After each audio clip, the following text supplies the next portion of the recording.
Hello students, आज का हमारा टॉपिक है मैग्नेटिक फील्ड फाइंड करना due to straight solenoid using Ampere circular law. जिसके लिए मैंने एक सोलेनॉइड ली है। आप सोलेनॉइड को 10th में भी पढ़कर आए हो। सोलेनॉइड क्या होती है? एक स्टील और आयरन की कोर के ऊपर कॉपर वायर वाउंड की होती है। अगर हम उसे बैटरी के साथ जोड़ देते हैं तो करंट फ्लो होता है कॉपर वायर में से, जिसकी वजह से it will produce magnetic field around it.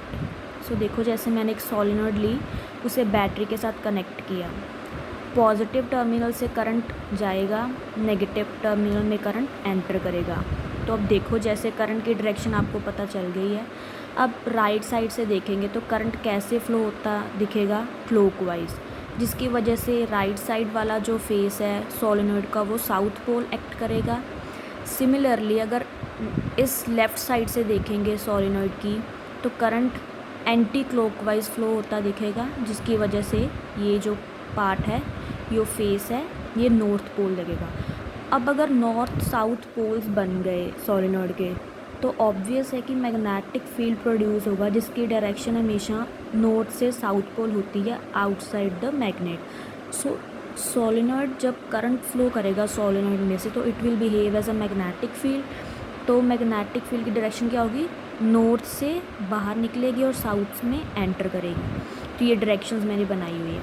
अब ये सोलेनॉइड मैग्नेट बन गया, तो इसकी वजह से मैग्नेटिक फील्ड फाइंड करनी है। मैग्नेटिक फील्ड फाइंड करने के लिए हमने एक रीजन ले लिया, एक एरिया कंसिडर कर लिया।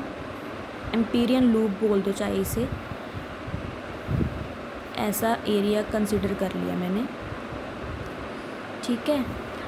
अब इस सोलेनॉइड की लेंथ सपोज कर लो कैपिटल एल है। कैपिटल एल सपोज कर लो, चाहे स्मॉल एल सपोज कर लो, आपकी मर्ज़ी है, आप नोटेशन को ध्यान में रखेंगे। तो जैसे ये एरिया कंसिडर किया, ए बी सी डी, इसको नाम भी दे दिया। अब देखो, हमें क्या पता है कि एम्पियर लॉ क्या होता है? Closed integral of B vector dot D L vector is equals to mu naught I. अब सपोज इस सोलेनॉइड में small N is the number of turns per unit length. Unit length में इतने number of turns हैं, ठीक है। तो total length में कितने नंबर ऑफ टर्न्स होंगे? तो टोटल लेंथ में नंबर ऑफ टर्न्स कितने आ जाएंगे? Capital N, which will be equal to small N into its length, अगर मैंने स्मॉल एल ली, क्योंकि ये यूनिट लेंथ में है। चाहे 1 सेंटीमीटर सपोज कर लो, अगर टोटल लेंथ 5 सेंटीमीटर है, तो पूरे क्या होंगे नंबर ऑफ टर्न्स? टोटल कितने आ जाएंगे इस लेंथ में? Small N into length. तो अब करंट कितना फ़्लो करेगा सोलेनॉइड में से? अगर इस लेंथ की बात करें, स्मॉल एल लेंथ में से कितना करंट फ्लो करेगा सोलेनॉइड में से? तो करंट क्या हो जाएगा? Capital N into I, total current. तो क्या हो गया? N L into I. So इस करंट की वैल्यू यहाँ पे सब्स्टिट्यूट करेंगे, mu naught N L I. ये तो हो गई राइट साइड। अब लेफ़्ट साइड को सॉल्व करना है।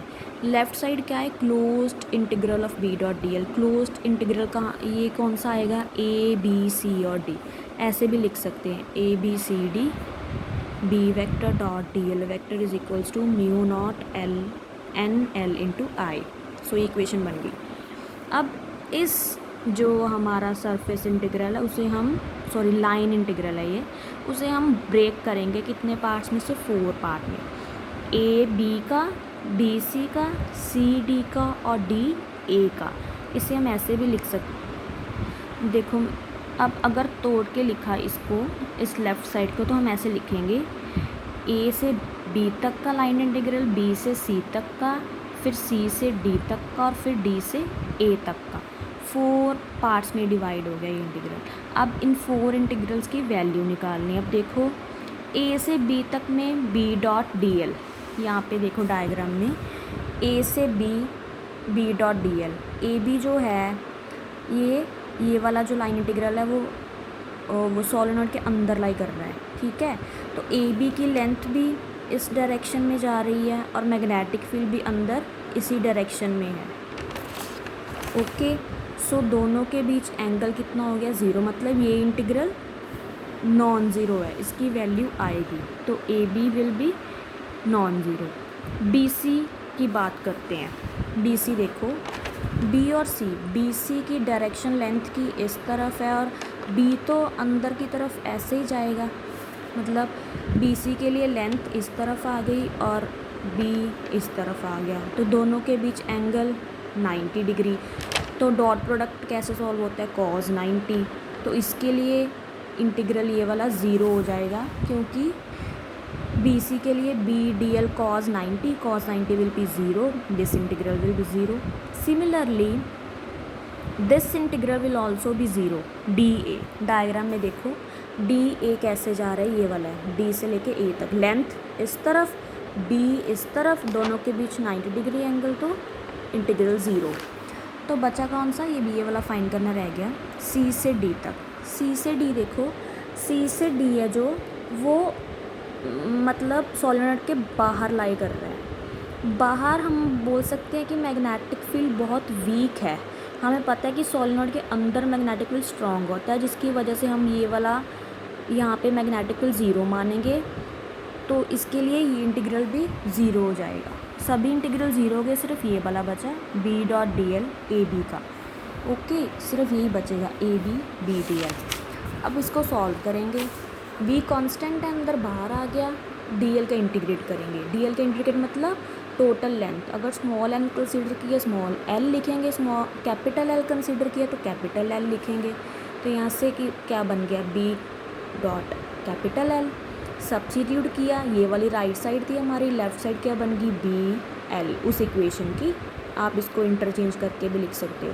तो यहाँ से एल और एल कैंसिल हो जाएगा, ये भी अगर कैपिटल एल लिखनी है तो दोनों side capital L, small L लिखनी है तो दोनों साइड स्मॉल एल, बिकॉज ये लेंथ आपने जो कंसिडर किया वो लिखेंगे। तो यहाँ से एल कैंसिल आउट हो जाएगा, क्या एक्सप्रेशन बच गया, B is equal to mu naught N I.